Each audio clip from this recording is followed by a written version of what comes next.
Tidak ada yang menang dalam sebuah peperangan. Yang ada adalah kehancuran dan orang-orang yang menderita karena kehilangan keluarga yang mereka cintai. Contoh paling nyata adalah kematian perempuan, anak-anak, dan orang-orang yang tidak berdosa akibat peperangan di Ukraina, di Gaza, dan negara-negara lain yang sampai saat ini masih terlibat peperangan. Kisah yang akan saya ceritakan ini adalah bentuk perjuangan para penyintas pembantaian di desa Pong Ni, Vietnam pada tahun 1968 ketika Perang Vietnam tengah berkecamuk. Selama lebih dari 50 tahun, mereka yang berhasil selamat tidak punya tempat atau kesempatan untuk menceritakan apa yang mereka alami. Di mana mereka kehilangan keluarga, dihantui ketakutan, dan hidup dengan luka mendalam yang tidak pernah sepenuhnya pulih.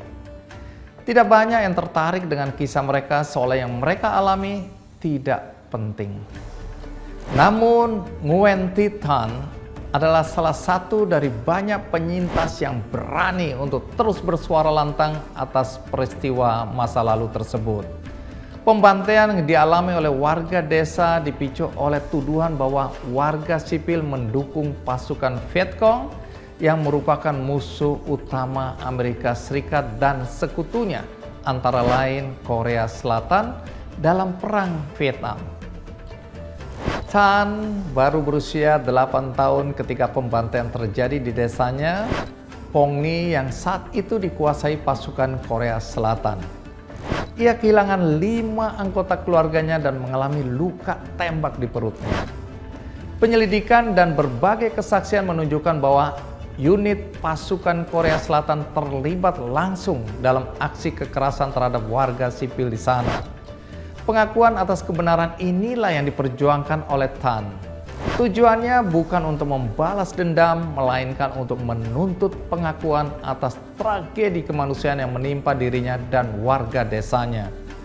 Juga untuk menyuarakan apa yang selama ini dibungkam oleh waktu dan kepentingan politik. Melalui perjuangan panjang dari Thanh dan para korban, juga pengacara dan kelompok sipil, Thanh akhirnya mendapatkan kesempatan bersaksi di pengadilan Korea Selatan.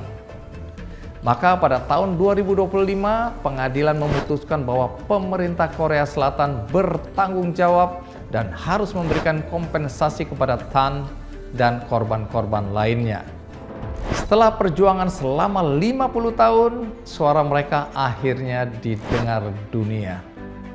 Keberanian Thanh bukan hanya bentuk perlawanan terhadap ketidakadilan, tapi juga sebuah kemungkinan akan perubahan.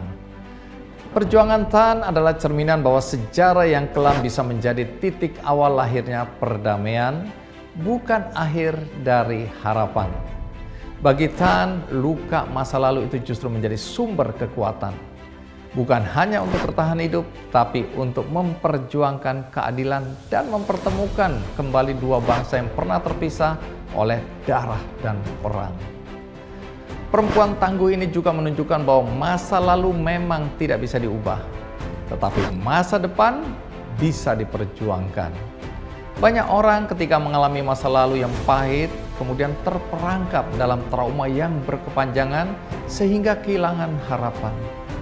Semoga dengan kisah ini, siapapun yang sampai hari ini masih tenggelam dalam kesedihan akibat pengalaman hidup yang pahit, bisa bangkit dan keluar dari jebakan trauma masa lalu.